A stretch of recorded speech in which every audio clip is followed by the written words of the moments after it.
Yeah, and in an interesting twist, here you are, a human being, worthy of the degree apparently, a master's of divinity, and not allowed to practice in the religion you grew up with, because Mm-hmm. as a Catholic, they do not ordain women as priests. Is that still true? This is true. Mm-hmm. I Yeah. find it almost hard to believe that in the year 2018 that women Yeah. cannot become priests. You didn't take that personally, did you? No, I knew the rules going in. because um, because I'm yeah. not a woman, nor am I ordained, and I'm taking it personally. I think it's time we change that, man.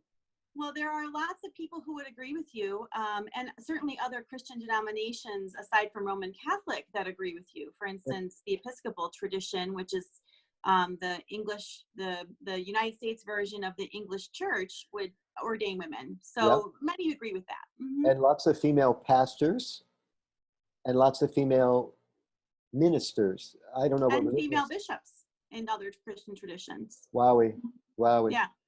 So we're doing our bit today to promote the cause, Mm-hmm. urging the Catholic Church to get with the times and get some female priests going.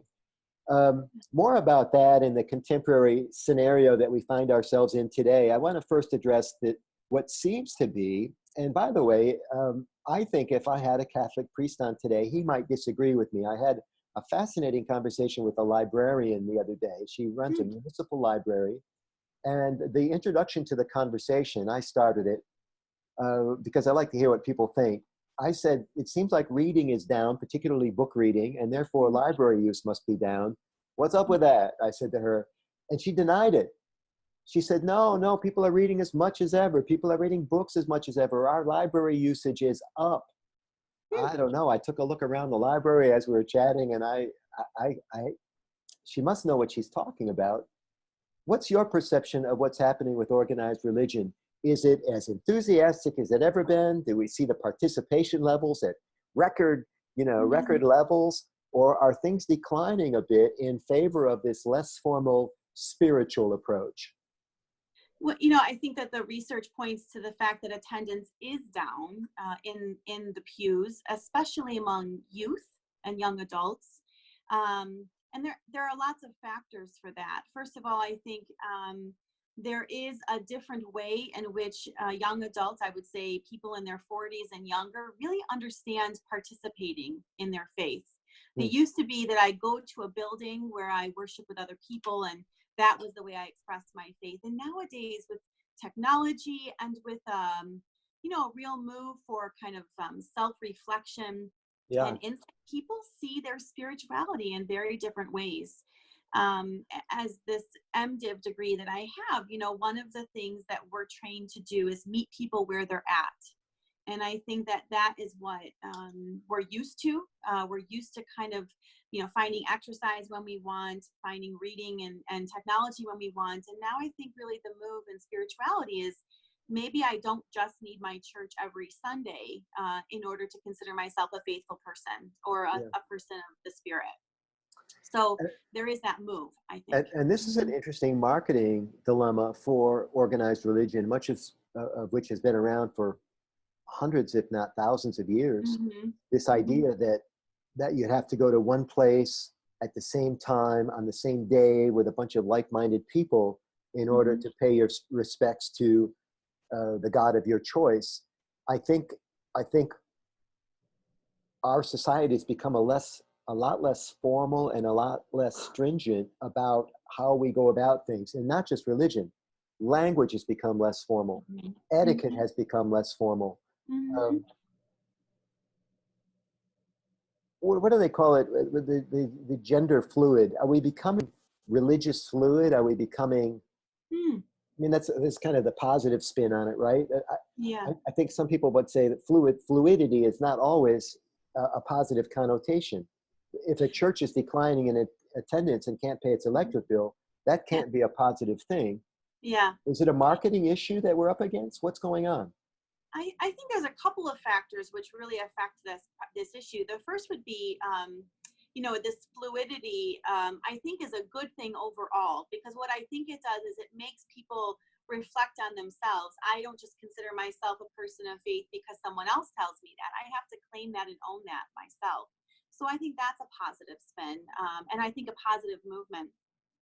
I think that one thing that has maybe been undersold, especially as we have had conflict with authority figures, which I'll get back to in a second, we've lost the value of community.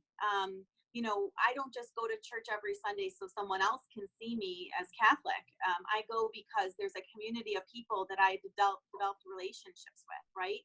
People I see every week. They know my family. They know my husband, my kids. They know what I do for a living. They're curious about me, and I respect them as well. I see what they're involved in. So there's a sense of community, not always with like-minded people, but with people who, you know, strive to do their best, strive to see a better way forward.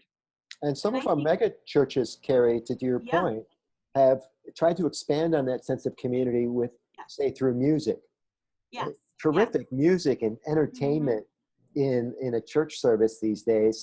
I again feel this has fallen away from the usual, you know, all religion all the time, or one religion all the time, where now we're going for more bling, if you will, in our religious services.